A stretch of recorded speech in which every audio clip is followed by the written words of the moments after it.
Welcome back नाजरीन। गुफ्तगू का सिलसिला हम वहीं से जोड़ते हैं जहां से हमने छोड़ा था। आज के हमारे प्रोग्राम का मौजू है बहारिया सूरजमुखी की काश्त। डायरेक्टर साहब, सूरजमुखी के अहम मराइल कौन से हैं जिनमें आप पाशी करना जरूरी है? सूरजमुखी पे पहला पानी तो जैसे हमने अर्ज किया कि जब आप बिजाई करते हैं उसके फ़ौरन बाद इसको लगा देते हैं। उसके बाद जो अगला पानी है वो तकरीबन मौसम थोड़ा सर्द होता है, फरवरी में या मार्च का शुरू होता है, तो वो अगला पानी जो होता है वो 25 से 30 दिन के दरमियान लगता है।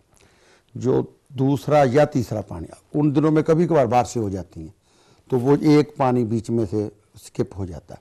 जो अगला ज़्यादा ज़रूरी पानी है, जब इसके फूल मुकम्मल होकर दाना बनना शुरू हो जाए उस वक्त ये पानी लगाना ज़रूरी है, क्योंकि वो मार्च का दूसरा या तीसरा चौथा हफ्ता होता है। जिसने अगेती काश की है दूसरा हफ्ता, दरमियानी काश की मार्च का तीसरा हफ्ता, जो लेट काश की है चौथा। तो उन दिनों दोपहर को दर्जा हरार जो होता है वो 32 से लेकर 34-35 तक हो जाता है। तो वो इस वक्त एक पानी बड़ा ज़रूरी होता है।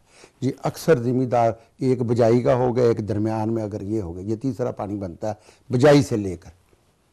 ये अवामल जो हैं ये ज़रूरी हैं।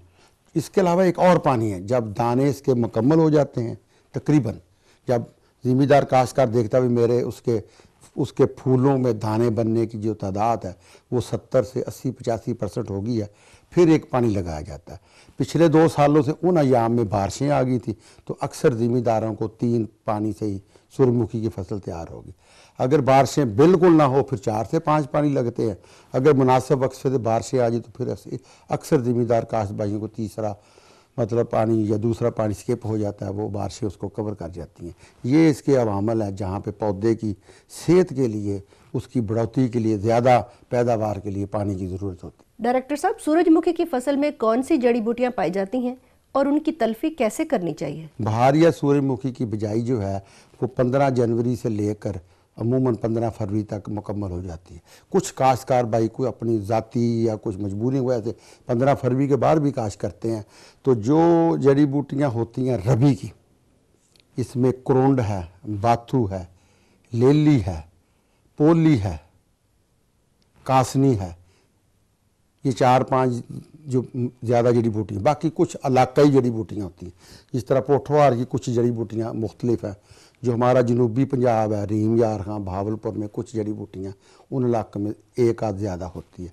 इनको कंट्रोल करने के लिए बेहतरीन तरीका जो है वो बिजाई के फ़ौरन बाद पेंडी मैथिलीन दवाई के ग्रुप हैं, बहुत सारी दवाइयाँ उसकी मार्केट में अवेलेबल मुख्तलिफ कंपनियों में, वो 1.25 लीटर से लेकर 1.5 लीटर 100 से 120 लीटर पानी में मिलाकर इसको बिजाई के फ़ौरन बाद अगर बेहतर होगा उसी दिन कर लेनी तो अगले दिन सुबह उसको स्प्रे करने से 80 से 90% जड़ी बूटियाँ ख़त्म हो जाती हैं। बाकी थोड़ी बहुत ज़िम्मेदार चलता फिरता वो कहीं ना कहीं उसको जड़ी बूटियाँ, अगर ज़िम्मेदार काश्तकार ये समझे कि मैं बग़ैर स्प्रे के जड़ी बूटियाँ कंट्रोल कर ले तो कुछ खेत इस तरह के होते हैं ज़िम्मेदार के जहाँ वो कर सकता है। अक्सर खेतों में जड़ी बूटियाँ ज़्यादा हो जाती हैं तो वो उसके लिए फिर मसाइल पैदा कर देती हैं। तो जो ज़्यादा देर से काश्त की जाती है फरवरी, आधी फरवरी से बाद, उसमें कुछ खरीफ की जड़ी बूटियाँ भी आ जाती हैं, जिसमें ये बारीक पत्तों वाले घास वगैरह हैं। कुछ इलाकों में इटसिट का प्रॉब्लम भी है सेंट्रल पंजाब में, बाकी जनूबी पंजाब में भी इटसिट नहीं है और शुमाली पंजाब में भी नहीं है। तो वो इटसिट का प्रॉब्लम अगर लेट काश्त किया जाए, अगर हम इसको टाइमली काश्त कर लें और ये जो हमने पेंडी मैथिलीन ग्रुप दवाई बताई अगर इसको स्प्रे कर ले तो ये दोनों तरह की जड़ी बूटियाँ इससे ख़त्म हो जाती। डायरेक्टर साहब, सूरजमुखी की फसल पर हमलावर होने वाले नुकसान रसा कीड़े और बीमारियां कौन सी हैं और काश्तकार इनके मौसर कंट्रोल के लिए क्या हिकमत अमली इख्तियार करें? बीमारियां 2 ग्रुप की आती हैं इसमें। तो एक तो फूल का गलना होता है, उसके लिए बेहतरीन जो तरीका है वो बिजाई से पहले हर ज़िम्मेदार काश्तकार भाई, कुछ कंपनियां ये दवाई लगा कर बीज सेल करती हैं, कुछ कंपनियां ऐसे ही बीज सेल कर देती। अगर तो उसको दवाई लगी हुई है तो फिर तो मसला हल हो गया, अगर नहीं लगी तो थायोफिनाइल ग्रुप की कोई भी दवाई ले ले, उसको 1.5 से 2 ग्राम दवाई को, खुश्क दवाई होता है पाउडर, उसको बीज को कहीं अच्छे साफ़ सुथरे कच्चे या फर्श पर रख कर, या ये खाद वाले या चीनी वाले थैले होते हैं उसमें बीज को डाल के वो दवाई ऊपर धूड़ा करके उस तरह इस तरह मिक्स करें कि दवाई की मामूली से मामूली मकदार भी बीज के हर दाने को लग जाए। इससे ये फूल का गलना जो हो जाता है काफ़ी हद तक कंट्रोल हो जाता है।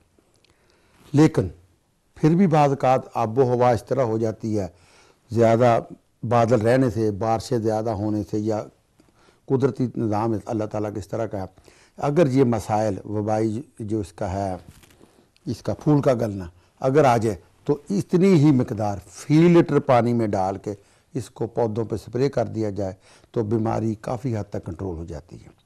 दूसरी जो बीमारी है जो हमारे शुमाली पंजाब में ज़्यादा है, जनूबी पंजाब में कम है, कुछ इलाकों में वस्ती पंजाब में भी आती है, वो होता है वबाई जुलसाव। उसके लिए मैंकोजेब ग्रुप की कोई भी दवाई बाजार से लेके 2 ग्राम फी लीटर पानी में मिला के स्प्रे करने से बीमारी का हमला काफ़ी हद तक कंट्रोल हो जाता है। 100% तो बादगत नहीं होता, लेकिन 80, 85, 90%। तो इससे ज़िम्मेदार का जो नुकसान है वो बराए नाम रह जाता है, नुकसान से बच जाता है। अब हम बातें करेंगे कीड़ों मकोड़ों के बारे में।